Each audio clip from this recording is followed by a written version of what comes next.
Now, listen up. 3, 2, 1. It's showtime. That's great. This is ridiculous. 99.3 The Truth. You can't handle the truth. Right now. Ooh. That's the stupidest thing I ever heard. Let's do it. Hit it. It's time for Mac's World. And here we go. Everybody, let's get it started. Let's get it started. Call Mac 244-0077 or text 809-0993. It's showtime, everybody! Showtime! Exclusively on 99.3 The Truth.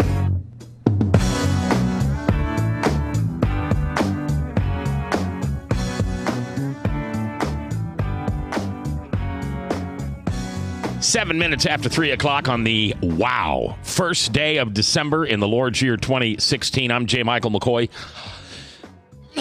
25 shopping days till Christmas, but 20 days until Bob Montserrat, the Cat in the Hat watching the chat, Dick and Betty Odegaard, Craig Ellingson, and myself will be in Jerusalem for Christmas.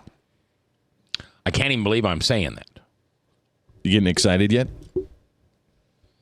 Yeah, I wouldn't have used the word excited though. I'm getting nervous. No, I'm not nervous. I think I'm getting humbled. It's starting to. It's just starting to. I mean, it's 20 days. Right. You know, I mean, it's just getting real. You know, it's to the point now where I'm packing.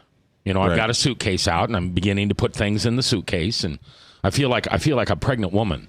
You know, just getting the bag ready to go, because at some point, you know, my water's going to break, and then it's. Well, it's kind of appropriate during this season. You know, a lot of people fail to remember that this is not Christmas; it's Advent. Right. So this is the time of the year where we prepare for the coming of the Lord. Right. So this is you're preparing. So you're participating in Advent as you prepare to go to Israel. Yeah, that's kind of cool. I wish I was preparing to do something. I am. I guess I'm preparing to buy gifts, and I'll be traveling too. You're going to Texas? Si, senor. Yep. But who's going to do the show while I'm gone? Yeah. It's funny how that works. No, it's not. Who's going to do the show? No. You're not going to turn it over to Frank by himself, are you? Well, I mean, it is a new year, and there's grace. No, it would be the old year. Oh. Well, he's been waiting. He's patiently waiting. The Frank and Beck show. Chris John wants to come in every day. Yeah, it's hard enough for me to put the two of you on the show together without me here. I think it'd be impossible. By the way, we do have a special guest today, Chris John Beck. Chris John has been on the radio many times, and we have him on because he's a nice guy. He's smart. He's polite. He's a good son. He's a good boyfriend. He's a hard worker, and he's seeking Jesus. Is that a good way of saying it? Well, it's one way of saying it. Would it be a correct way, though? I wouldn't say that I'm seeking Jesus. I'm an atheist, so I think that would kind of preclude me from seeking Jesus. But if he decides to find me on his own, I wouldn't be opposed to it. You're not ruling Jesus out. Oh, no. I mean, I try as a general position of life to not rule anything out, to try and be open, because I don't want to become closed-minded, because I spend a lot of time accusing other people of being that, and if I turn into that myself, then what the heck am I doing? But you said if he finds you, dude, he knows where you are. It's God, for heaven's sakes. What do you think? You're Adam and Eve in the garden? Hey, what are you doing down there? I can't see ya. Are you there? Well, if you're going to fit me for a story, fig don't leaf, you? I do remember that story. I remember it very well. Yeah. I'm going to do what with a fig leaf? Oh, nothing. Let's move on. We've already covered pregnant women and fig leaves. You know, every time I come on this show, I think I have an idea of how it's going to start. Out the window within the first 5 minutes, every single time. You know what? Chris says the same thing every day. All right. So, anyway, 20 days till Bethlehem, and broadcasting live from Jerusalem, and I don't think that I have ever looked so forward to a trip. I don't think so. I mean, of course, I don't travel. So, you know, and most of the time when I've traveled, it's a conference or it's a convention or it's not fun. So I think this is going to be fun. Yeah, I think it'll be fun. They say you don't come back the same. Yeah. You know, especially for people who spend a lot of time. I don't know, Christian, if you've ever been to Israel, but, you know, to think about, my daughter's 8. So I was telling my daughter that Mac's going to go to Israel for Christmas and to be in Bethlehem. And she was kind of, wait, like that's a real, like people go there? That's a like, thing like you can do? Like people can go there? Like, you know, she's 8. So the idea of Bethlehem being a real place is only moderately believable in some ways.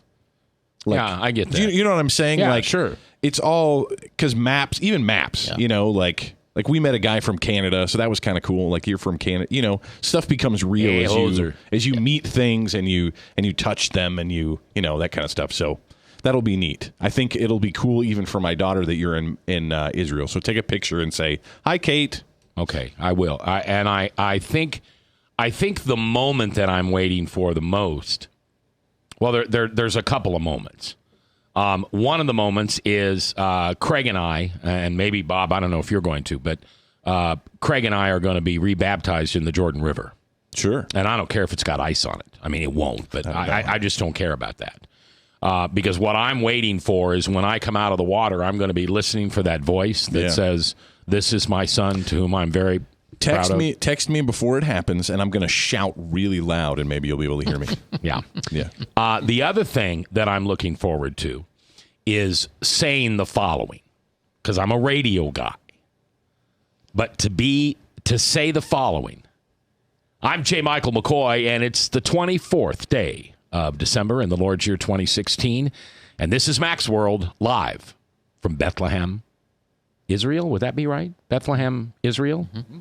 That'd be like Des Moines, Iowa? Okay, so from Bethlehem, Israel, the place where Jesus was born. Ah! I just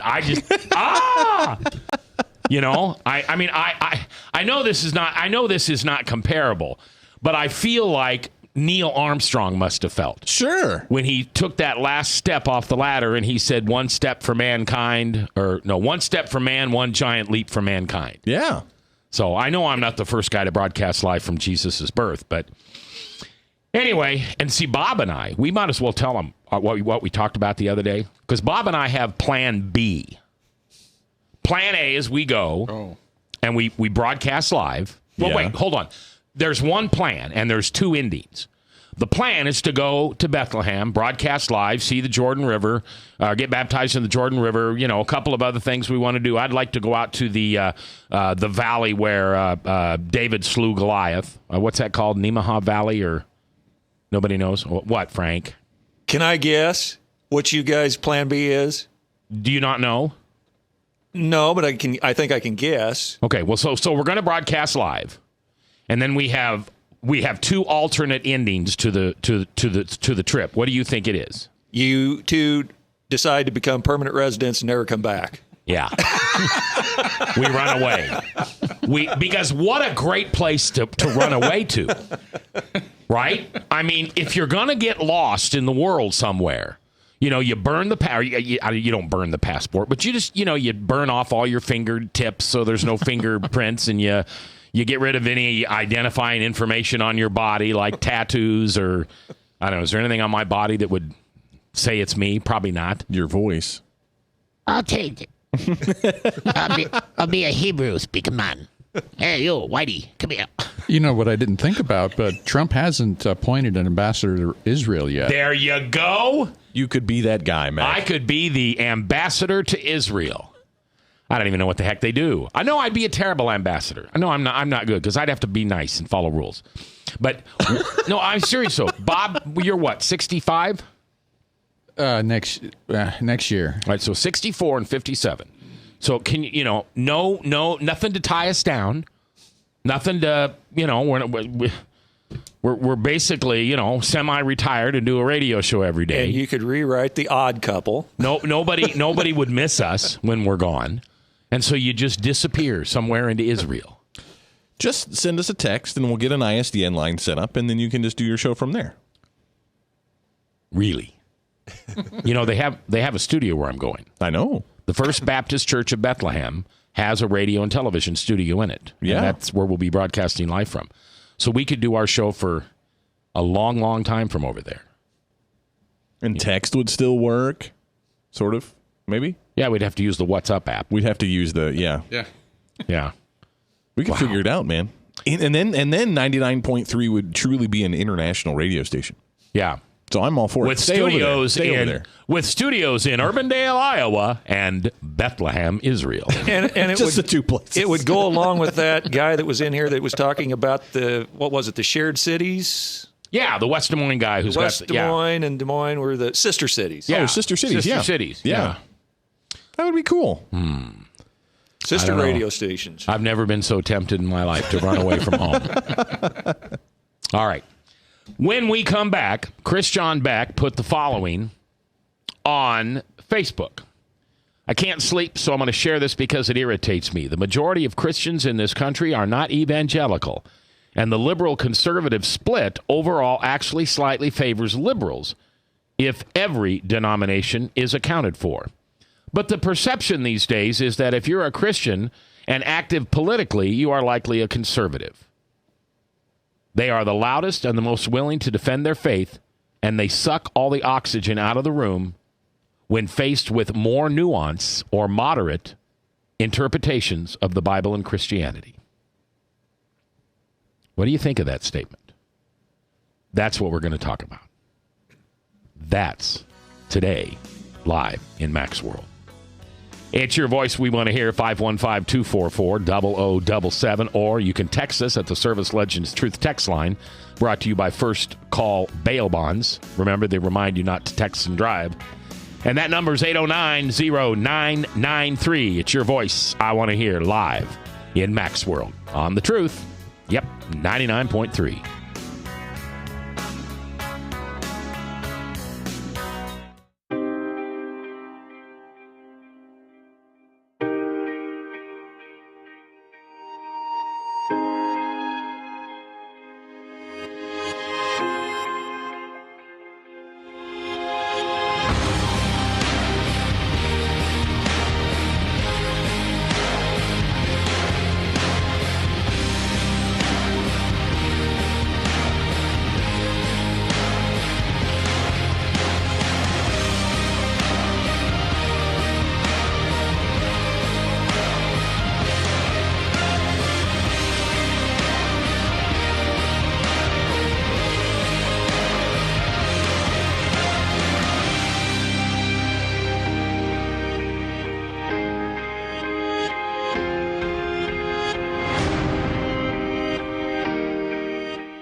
Credit cards are like grandkids. They love you, sometimes get out of control, and it's fun to get a new one. Who can stop them from piling on? Hi, I'm Tom Coates with Consumer Credit of Des Moines. At the end of the day, you can return the grandkids, but you're stuck paying off bad credit card debt. We'll help you put the fun back into using credit cards responsibly. Right, kids? Yeah! If you need help getting credit cards off your back, call Consumer Credit of Des Moines. Hi, my name is David Burrier, your Hope Coach. I host a live weekly talk show called I've Been There every Thursday afternoon at 5:30, right here on webcast1live.com, and on my weekly radio program Saturday mornings at 10 on Truth Network 99.3 FM. I interview common everyday people who have survived incredible life challenges and who testify to God's faithfulness in the midst of their storms. So join me as we bring a message of hope and encouragement. Everybody needs hope. I know, because I've been there. Hey everybody, I brought Northern Lights Pizza! And it's got Graziano sausage!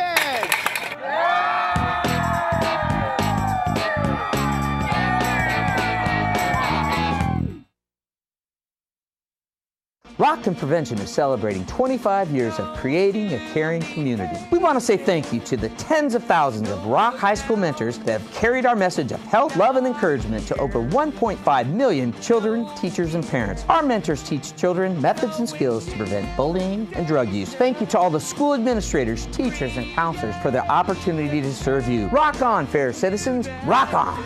This is Pat McManus for Rockton Prevention, the Richard O. Jacobson Foundation, and this station. From the RE/MAX Real Estate Concept Studios, this is Webcast One Live. From the RE/MAX Real Estate Concept Studios, this is Webcast One Live. I'll be home for Christmas. You can count on me. Please have snow and mistletoe and presents by the tree. The Celtic Women, and I'll be home for Christmas. Thank you, Jebediah, for getting that and finally getting off that terrible old vinyl record that Chris brought in of his favorite Christmas songs from 1921. Glad to have you here today. All right, Frank is here, Bob is here, our guest is Chris John Beck. Of course, Chris is here. And let's go to the phones where Monty is standing by. Monty, you're live in Max World. What's up, cowboy? Cowboy? Okay. Anyway. Cowgirl? Yeah, well, no. I'm basically going to agree with Chris's comment. With Chris's comment? Yeah. About well, no, what? Your guest. Oh. The comment that he made on, if I understand, he made that on his site, right? Mm-hmm. Okay, and the reasoning is most of us that conservative, I don't know if I'd call that the exact term, but I think I understand where he's coming from. We usually believe in the inspiration of the Holy Spirit and the writing of the Word. So, of course, we are usually willing to defend it. And if we're willing to defend it, hopefully most of us have studied it well enough to defend it well enough that, yeah, we probably are. What term did he use? Suck the air out of the room? Yeah. Well, hopefully we don't do that, but I'm sure that there are quite a few people that probably approach it that way. So I think I do understand where he's coming from, and, hopefully most of us would defend the Word in such a way that, if we could have an intelligent conversation about it. And that's the key. Yeah. And, like me, I mean, I try to keep my cool when I'm talking with people, and then I also know where my stances are, but I am willing to listen to other people's stances. And, of course, the older I get, the dumber I realize I am. So I also, I can listen to other people's viewpoints. Yeah, I appreciate that very much, Monty. Thank you for calling in and sharing that. I appreciate that. That's awesome. 515-244-0077. But that really was a good comment by Monty. It made me think for a minute. And one of the things that made me think is, even since you've been here last, have you been in this studio before? I was here once when you had the gentleman on who he was some very strange variety of Christian who was very spiritual. And he spoke to Jesus. Yeah. I was here for that. Who was that? I don't remember the guy's name. James, you met him, Jim something. James, I think? Yeah. You met him from Facebook or something, and then Chris John and him and you got into it. And Chris John started defending Christians. Yeah. And then it was bizarre. And Yeah, I remember that now. Yeah. So, but here's what Monty's comment made me think of. I'm not as much of an apologist as I used to be. I think you probably remember that phase I went through where, God, am I here to defend the gospel or to simply proclaim it? Mm-hmm. And the answer I got back was, I'm a big dude. I can defend myself. And that kind of, I don't know, it was kind of weird, Chris John. It's like something switched inside me. I somehow had permission to not have to defend the gospel. Well, I'll tell you what prompted me. What prompted me to post that last night, aside clearly from sleep deprivation, was that there was a comment by Sarah Palin that Donald Trump's election had somehow either been influenced or ordained by God. And I don't have a problem with the comment. That it's not a. I mean, that's not new. This isn't a novel thing. This is something that people have been saying for a long time.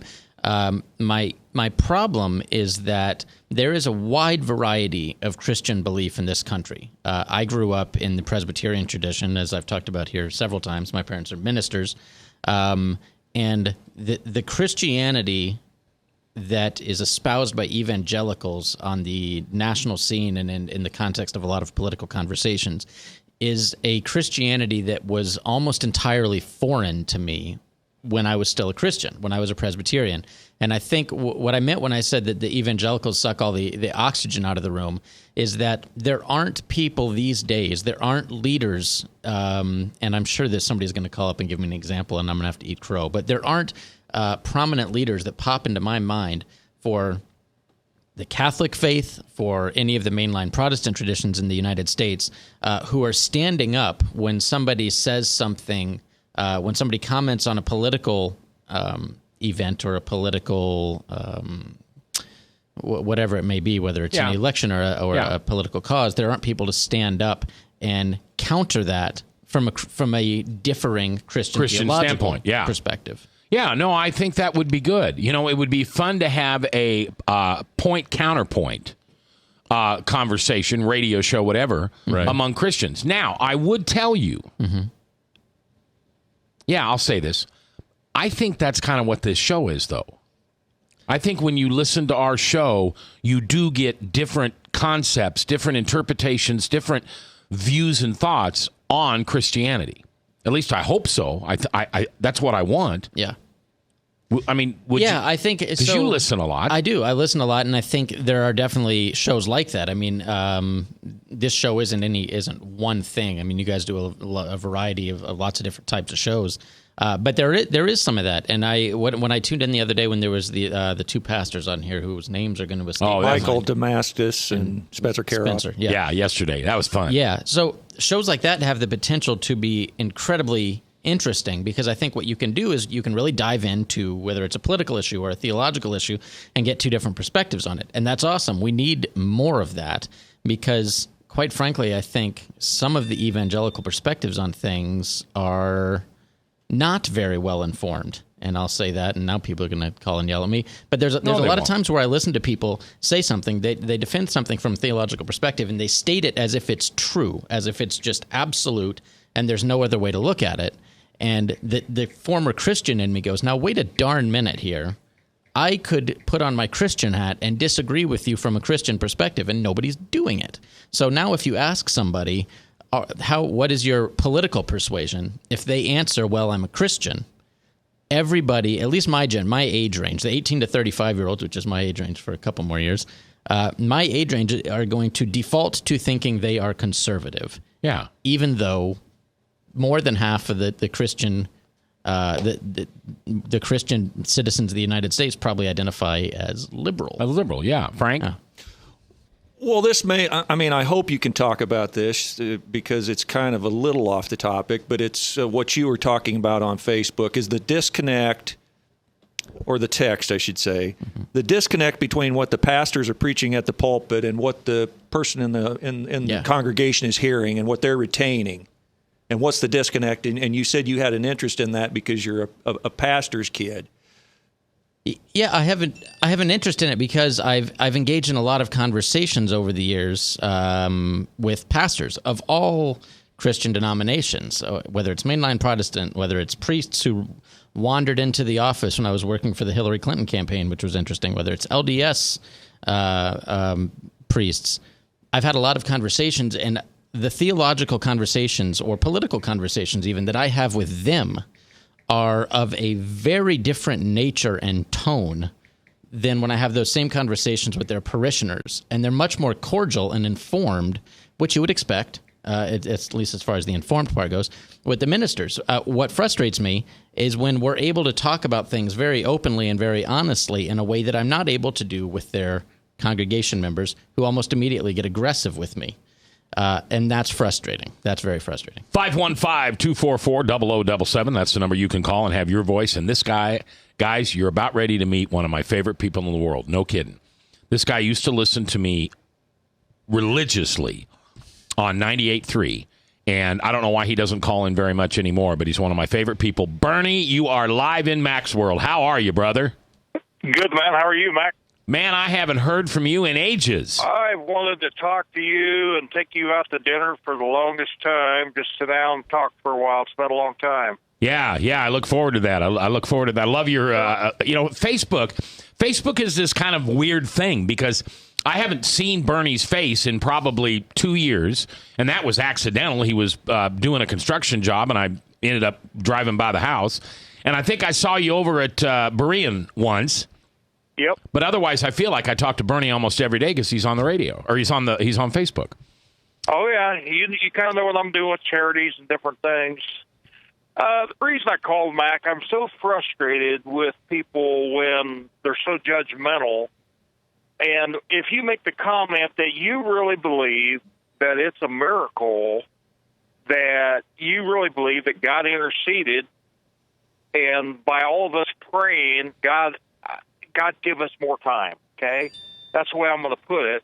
And people go, well, there is no way because Donald Trump, he's done this wrong and he's done that wrong. And then I tell people, well, hey, the guys, Moses was a murderer. David was a womanizer. There's a lot of people in the Bible who were not perfect, but God still used them. And, boy, I'm telling you what, if you have a Christian point of view, man, it's frustrating. Well, let's put it that way. Yeah, I would agree. And see, I'm surprised, Chris John. I'm not disagreeing with you. I just don't. If somebody asks me what is your political persuasion, I don't think I'd say Christian at all. To me, that's not a political thing. What I would say today was that I was a Republican all my life, and only because I live in Iowa do I not register as an independent, because I really feel like I'm an independent now. I'd say I'm a conservative Christian man. But you think that's a political position? You think that's a political position? Well, here's the problem, Mac, and I've heard a bunch of liberals, and I've had people say it to me. Well, like Hillary Clinton was doing about how Christians in America, we were going to have to give up our faith, is what Hillary Clinton was running on. And I'm like, wait a minute. I'm the same 7 days a week. I'm not a Sunday saint, Monday ain't. I'm the same 7 days a week, Mac. You've known me for a long time. Yeah, you are. And I will help anybody. I'll give a shirt off my back to help somebody. If somebody needs prayed for, I'll pray for it, whatever I can do. Yeah, you are, and you are that kind of guy. I live by faith. Yeah, and you are that kind of guy. Well, Bernie, you let me know when you want to have dinner. Absolutely. I'm off the show at 5 o'clock, and I try to get to bed by 7, so I've got a 2-hour window there I could meet you. I will catch you one of these nights, Mac. I got to do a puppy Jake thing tonight, but I will definitely catch you. We will do it soon. And you got my cell phone, right? Here. It's 229. Okay. 6292. Yes, write that down. 229-6292. And those listening at home, that's not a joke. Hey, take care, Mac. It was really great talking to you. Okay, buddy. I love you, Bernie. Love you too, man. Bye-bye. That guy really is. You'll have to meet him someday. He is one of the most genuine, loving persons. He really is. He's one of my favorite people in the world. He's just a great guy. All right, let's take a break. And we're coming back with Chris John. And Frank's been... Well, do you want to say something real quick? No, I wanted to ask if it was the same Bernie that used to argue with Bradshaw when Bradshaw was on it by his lonesome at 98.3. Yes. Okay. It's Bernie. All right. Yeah. Bernard is his... Well, he always went by Bernie. Yeah. No, that's Bernie. That's Bernie.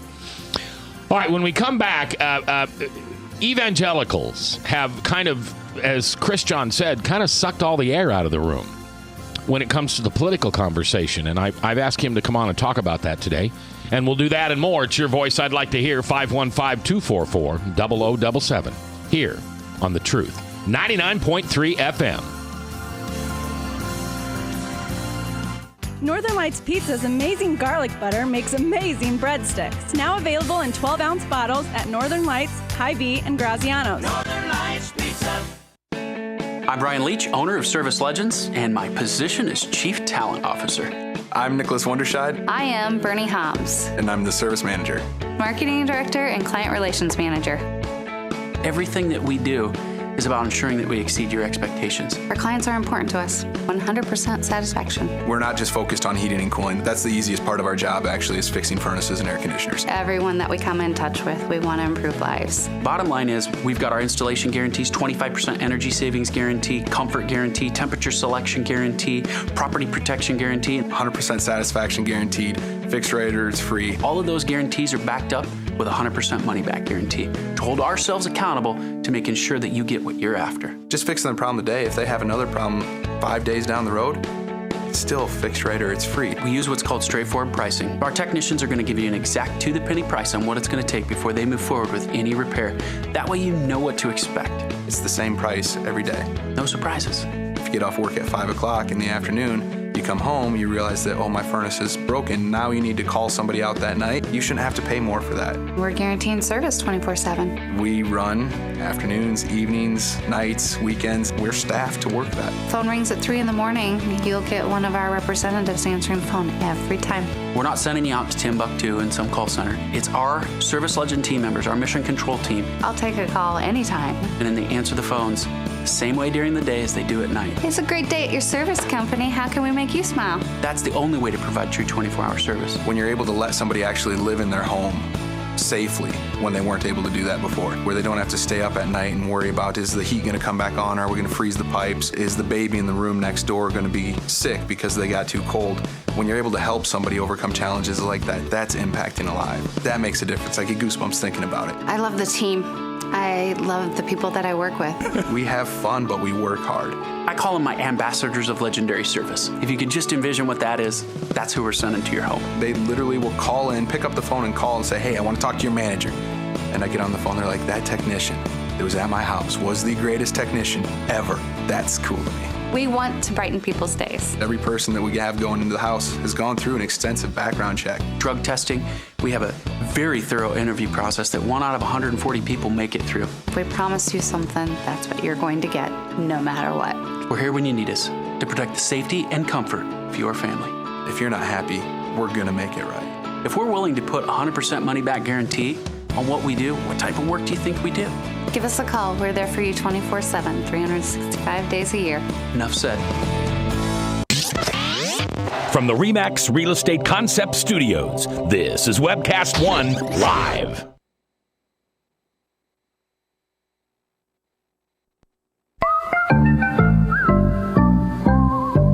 There's something stuck up in the chimney and I don't know what it is, but it's been there all night long. Well, I waited up for Santa all Christmas night, but he never came, and it don't seem right that there's something in the chimney and it doesn't make a sound, but I wish you a Merry Christmas. What is There's this? something stuck up in the chimney and I don't know Is that even English? but it's been there all week long. It looks like Jill Well, King. the dog keeps barking up She's the got tree relatives with coming in blue, and we don't know out of town, foreign country. This is a dedication to them. All right, cut the song. What is the song? What She's saying there's something stuck up the chimney and it's been there like all week long is what she keeps saying, but I don't understand. You know, only a father of a young girl could understand that language. All right. Well, Jill apparently requested it, and Jebediah thinks that Jill's his boss, so he does whatever she tells him. So that is hands down the weirdest thing that's Well, happened she today so far. does write the checks now. yeah, that's true. That's true. That's true. She does pay the bills. All right. 515-244-0077. That's the number you can call if you'd like to have your voice heard like Bernie and Monty just did, or you can text us at the Service Legends Truth Talk text line at 515-809-0993.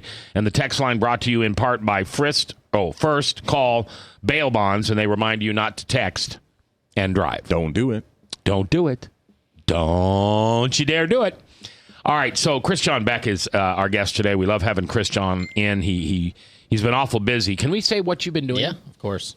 He, if you think he was on the dark side when it comes to Jesus, he went all the way to hell the last 4 or 5 months and worked for the Hillary Clinton campaign. So what was that like? I mean, just give me one word. Pathetic? All-encompassing. It was absolutely crazy. The hours that we were working and the time that we were putting in. It was nuts. It was nuts. Yeah. And were you surprised that she lost? Yes. Yeah, I was too. I mean, I predicted on this show I thought she'd win by a landslide. I think everybody was. Well, and I'll tell you what. I'm not one of those faith people who points to miracles or God's intervention unless I really, really see it. I kind of think I really, really saw it that day. I mean, I don't want to be a crazy person like Sarah Palin. And I've met Sarah Palin, and I can tell you she is nuts. But she's a fun nuts. You know, she's not a dangerous nut. She's a fun nuts. We should just make sure we never elect her to anything. But nobody had any idea that he would win like that and win like that. And even Dr. Brown in his show said, I think it's a miracle. I think it's an absolute miracle. I think God came down and said, no, this is the person I want in office. Now, why he chose Donald Trump, I don't know. It may have been, I mean, like God doesn't have to make any decisions like this, but it may have been one of those anybody but Hillary things. I don't think it was a miracle. I think it was immigration. But anyway, go ahead. Yeah. Yeah. I think the immigration issue really was the reason why he became president, because I think there are people on both sides of the aisle that recognize we have an immigration problem on some level, varying degrees. Some people think it's worse, maybe indifferent, and all this kind of stuff. But I think the country as a whole recognizes that we have a problem when it comes to our immigration. There's just a lot of people coming into the country, and people generally don't feel really okay with that. On both sides of the aisle. That's not a Republican-Democrat position. And Hillary did a terrible job, man. She and I think she may have backed herself into a corner simply because the campaign ran so hard that Trump was a bigot. And that's why, you know, he was strong on immigration because he's a racist or he's a xenophobe and all that kind of stuff. And so she couldn't come out and talk about the problems of immigration in a real big way without seeming hypocritical. I think she had painted herself into a corner because I think she even recognized in some of the debates that we have a problem. We're not being strict enough, and she did say that. But she couldn't campaign on it, I don't think, as hard as she could have if they hadn't painted the taking a hardline position on immigration being a bigoted position. So she sort of hosed herself that way. Frank? Well, I think that's very important. And the other thing was just the working class basically kind of turned against the Democrat Party this go-round, that they either sat home or they just decided, well, you know, let's try Donald Trump because he had a message that was on, kind of talked to their topics of trade, immigration, infrastructure, jobs. Those were the four pillars of his campaign. And the working class just decided, well, you know, hey, we went with Democrats. Let's try this guy. Maybe he will do something better. Yeah, I don't know. I could go on for hours about what did or didn't happen with this campaign. I think we need a little bit more distance from it before a lot of it makes sense. Yeah, maybe after the inauguration. Yeah, let's wait for him to be in office before we do a post-mortem on the Democratic Party. Well, but I'm just saying for you, I'd like to do that show with you, and we can do it any time, but you can wait as long as you want. But I would like to hear that because I know Tom Henderson, who's a friend of mine, good guy, too. He's head of the Democratic Party here in Polk County. I know he absolutely floored him. Mm-hmm. Most people thought Crawford, you know, some of the big dogs in the Democratic Party here in central Iowa, I don't think anybody gave Trump a chance to take this thing. I think you're right. I mean, the pollsters, and it's kind of a strange state of things that we have pollsters on both sides of the aisle now. You'd think that the pollsters would just do the polls and it would be apolitical, but pollsters from both sides had Hillary winning. Yeah. There were very, very fleetingly few who predicted that Donald Trump would win. So it's just been But I don't know if you were privy to any inside polling on the Democrat side, but Pat Goodell was doing a lot of polling, and he's an ex-Democrat pollster, that he was predicting way early that a Midwestern industrial state, not Ohio, was going to go Trump, and it was going to send shockwaves through both parties. So you got Wisconsin, you got Michigan. Minnesota was awful close than it should have been. You had Pennsylvania, Ohio, and North Carolina that the working class kind of revolted in those areas. Mm-hmm. Was your polling sensing that at all? Well, I wasn't privy to inside polling, and even if I was, I wouldn't be able to talk about it now. And I should say, by the way, I no longer speak for the Democratic Party of Iowa. I'm no longer an employee. Chris John's opinion are solely his own. There was a lot of strange things that happened. I think what you've seen over the last couple of years is both parties have been in some trouble. And the Democrats, we didn't see ours coming. I think the Republicans have long seen demographic trends that were going not in their favor. And the Democrats rested on our laurels a little bit, that immigration trends were favoring us. The way that women were continually going more and more Democratic was favoring us.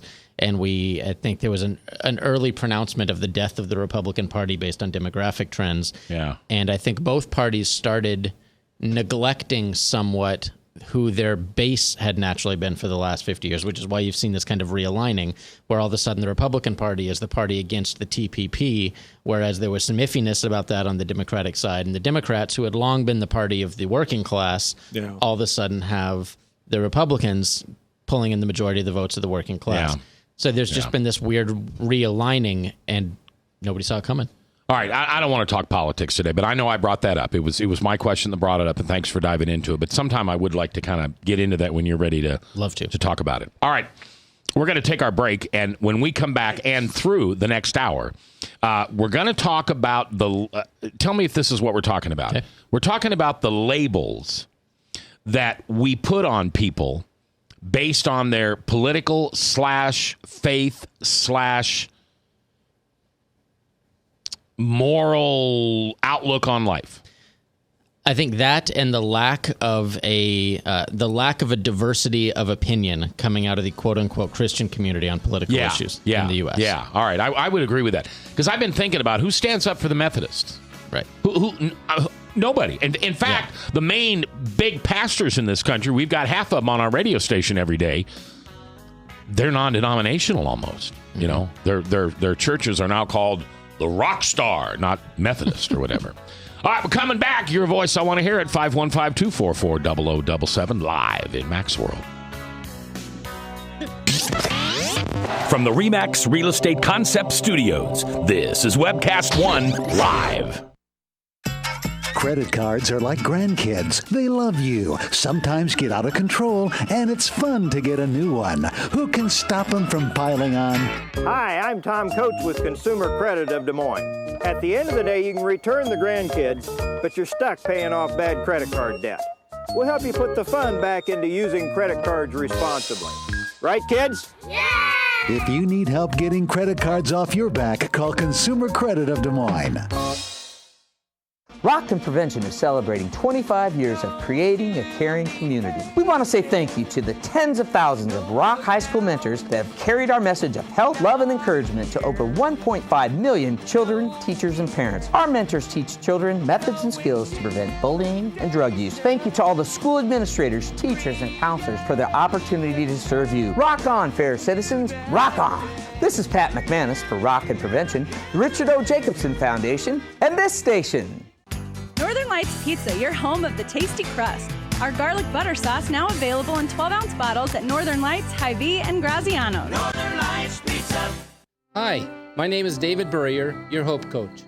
I host a live weekly talk show called I've Been There every Thursday afternoon at 5:30, right here on webcast1live.com, and on my weekly radio program Saturday mornings at 10 on Truth Network 99.3 FM. I interview common everyday people who have survived incredible life challenges and who testify to God's faithfulness in the midst of their storms. So join me as we bring a message of hope and encouragement. Everybody needs hope. I know, because I've been there. From the RE/MAX Real Estate Concept Studios, this is Webcast One Live. From the RE/MAX Real Estate Concept Studios, this is Webcast One Live. Good tidings we bring to you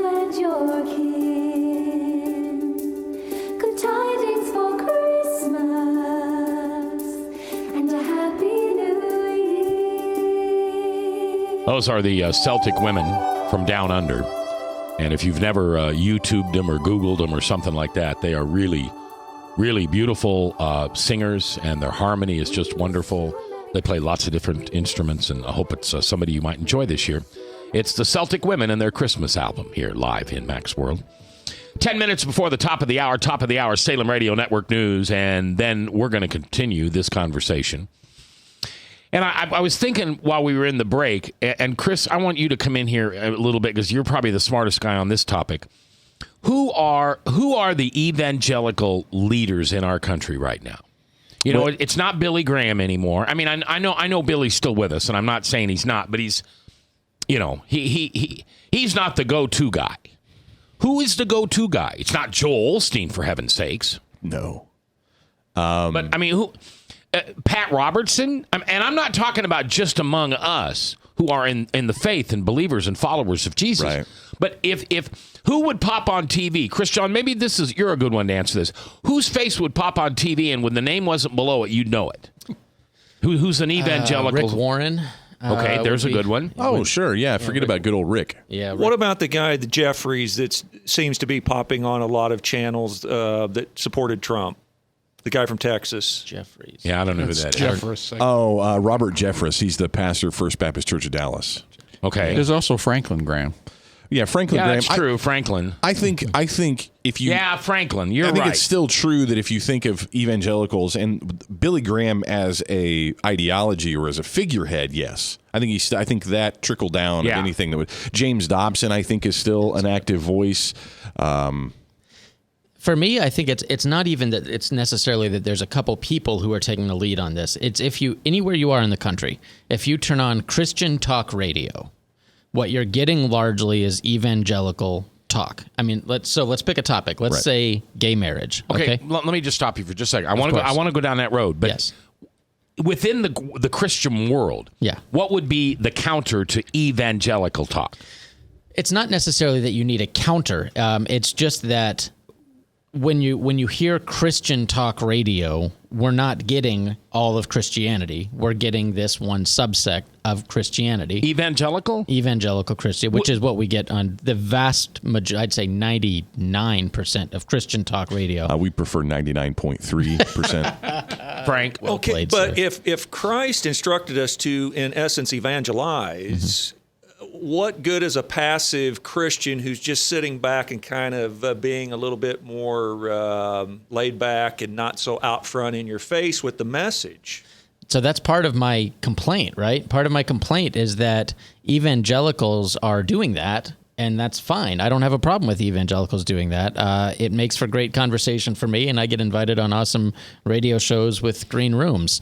But what you don't get are people who disagree or have a different theological perspective from a Christian tradition doing the same thing. So if you're an average seeker, if you're just an average person living in the world, you kind of passively identify as Christian because you were raised that way, but you're not sure where you actually fall on the theological spectrum, and you take a road trip and all you want to do is listen to Christian talk radio the entire time, all you're getting is evangelical theology. Let me ask this. What voice of that segment would you like to hear? Can you name I don't one? know. I don't know because they haven't popped up. I mean, I think there are people that would be very well suited for it, but I don't know that I couldn't give you a name. Like, this is a person I would like to hear speaking on the radio.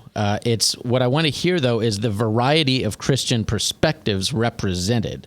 And not necessarily, I don't want to go after talk radio because I'm not here to bash on talk radio.